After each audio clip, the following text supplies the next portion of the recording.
everybody, this is Niall and Alex with the Drive Home Movie Review. And we just saw Sirat. Or Sirat. Sirat. I don't Sirat. I don't We saw know. this movie called Sirat S-I-R-A-T. with a little smiley thing on top of it. Yeah. This movie is about a gentleman, Louise, And who's his out grandson. with his grandson and their dog trying to locate his daughter who ran away. His grandson's mom. And he knows she's a raver, so he's going to these raves in the desert. Yeah. And he comes upon one that gets some crazy shit that starts happening, and they go on a journey through the desert that is just, the first half is very like relaxing, kind of this music, this rave music, and you're kind of like, okay, I'm on vibe for this. And then the last half was like chaos, unpredictable chaos. Yeah. So while they're searching for their mom, they meet this group of people. Sister or daughter. It's the little boy's mom and That's the true. dad's daughter. Yeah. The grandfather and grandson, they meet up with this group and they're like, well, we know of this rave. She might be at that one. You guys can come with us. And they end up developing this really cool relationship with these ravers. Even during the movie, I got to a point where I was like, okay, I see what people like about this lifestyle. Yeah. I can dig it. I understand. Like, everyone is so accepting of each other. Yes, there may be drugs involved. But even the guy, towards the end, the guy, you know how he's taking the drugs, and despite all the chaos, he is like feeling it. Yeah. When he's like probably a 9-to-5 office job kind of guy, and that was just funny to see that. Does not like to dance. But as the music was kicking in, I was like, oh, you know, like I see why it doesn't have words. It's just the same beat repeated over. But I get it. The movie is in different language. French or Spanish? There's actually multiple languages. So it's mostly in Spanish, but it takes place in like around Morocco. Yeah, there's so many different themes in this movie. Big one being war, which I had no idea that was going to be a part of the plot, but it is. It does seem like it's happening during or after World War III. Like, we don't know what's happening outside the country. We just know shit's bad. People are fleeing the country and have these hippies and this old man who's like just trying to find his daughter, who are like just trying to listen to music and be out in nature, and they're not really paying attention to the imminent threat of the war going on in the country. Well, there's so many. Faith and clinging to life and death. Yeah. But I do want to get into spoilers. Okay, yeah. How would you rate it? I really loved this. The shots were beautiful. They were very long, but they felt like they were purposeful.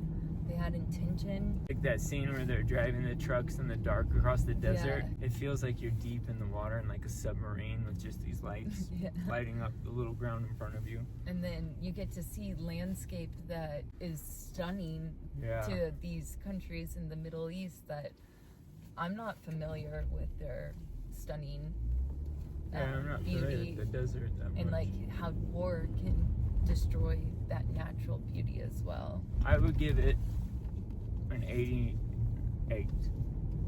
Really? Yeah, I really liked it. I really enjoyed it. I'm not sure I would watch it again, but I loved the surprise, unpredictability of it. I would rate it a 94. Oh, okay. I really liked it. Acting was so good, and I believe they actually got actors who had like limbs missing to play these roles. But the acting was so good that it almost felt like you watching a documentary. It did, yeah. It felt like they were real ravers. They just played the part so authentically that it seems like we're watching a documentary about ravers. The grandson and the grandpa did a great job as well. Yeah. Even though it was in subtitles, I believe the script was very well done. Spoilers.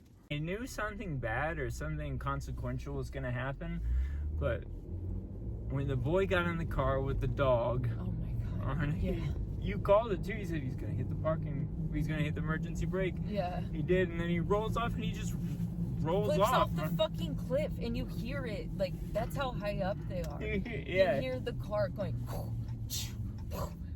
until it reaches the bottom. And then you're just stuck for the rest of the movie with this, like, we were talking about it. It's kind of like Hereditary. You're just stuck with this immense pain this man is feeling, and you're already in the world. You feel like it's real, and now you're with this guy who just lost his grandson. Bravers actually know that he lost his daughter too. Yeah.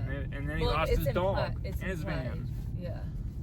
Yeah. But this man lost everything. But as he's dealing with all of this, then they get in a freaking landmine. Remember, she's like, blow it up! And they randomly, like, they're on ayahuasca. Yeah. And they're dancing, and she's like, turn it up, and she just fucking explodes. No, she says, blow it up, as she stomps on the ground and gets blown up. Yeah, for a second, I'm like, oh, this has to be, like, a hallucination. Yeah, but no.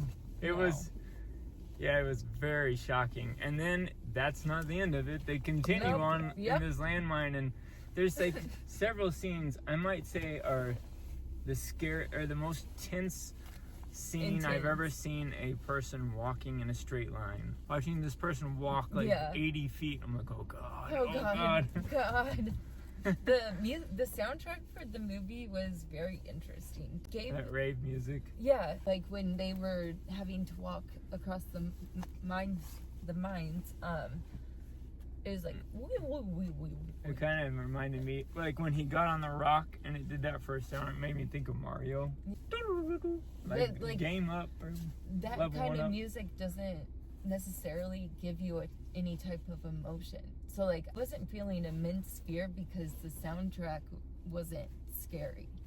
You know? Well, like that scene where you were talking about, I kept thinking every time I hear that music, I'm safe, or they're safe. So as they're walking across and it's silent, then I'm getting scared. Then when it goes, I'm like, okay, you're safe. The music, I feel like it intentionally left you feeling bland. Like it didn't want to sway your emotions. It's just horror after horror to the point where this guy has to be in shock and numb. And he just keeps keeping on. Just keeps on walking. And eventually they lose everything. They had to cross the mines, and then they board a train to, I believe, evacuate. Is the exact trains they were trying to avoid in the beginning. When they see the convoy going by, they're taking civilians. Yeah. We're gonna take the mountain roads, and now they're on those exact things with the other civilians taken. Well, not like the same cars. Well, yeah, not the same vehicles, but the same campaign of whatever the country's doing. I don't know. Yeah. Well, anyway, they end up becoming refugees and leaving the country. So I think there's a lot of just symbolism from like people with disabilities, like the people who had amputations. I definitely think they're a product of whatever the world was going through right there. Yeah, I feel like they had people who had amputees to show that they've been in combat. He sings that little song with the thing about deserting the army. I think that's what they were hinting at. Excellent movie. I really enjoyed it. We saw it with two other people tonight, another couple, and they both really liked it too. Even the guy who worked at the theater was like, this movie's crazy. Yeah. that's what he said. Yeah. Usually at this place we go to, the Moxie, they will come in and the people will stand up in the front and they will say, this week coming out at the movies, and then they'll say, this movie is by director so-and-so, you're really going to enjoy it. This guy just popped in and he goes, you guys are going to like this movie's crazy. And then he just left. It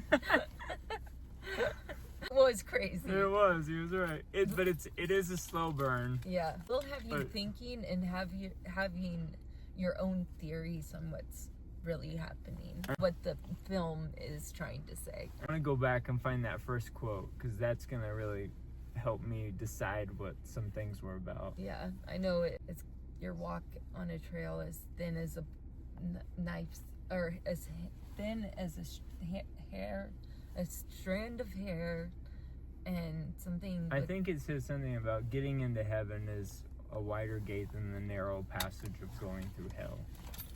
I don't know. I'll He'll put put it here, up there. and he'll say it. And you make your own decisions. So I just Sirat. shut my hair in the door. Sirat. Sirat. Great movie. Go watch it. Sequel to Seabiscuit. Go have some fun. Grab your girls. So that's our review. Toodaloo. Toodaloo. Make sure it works.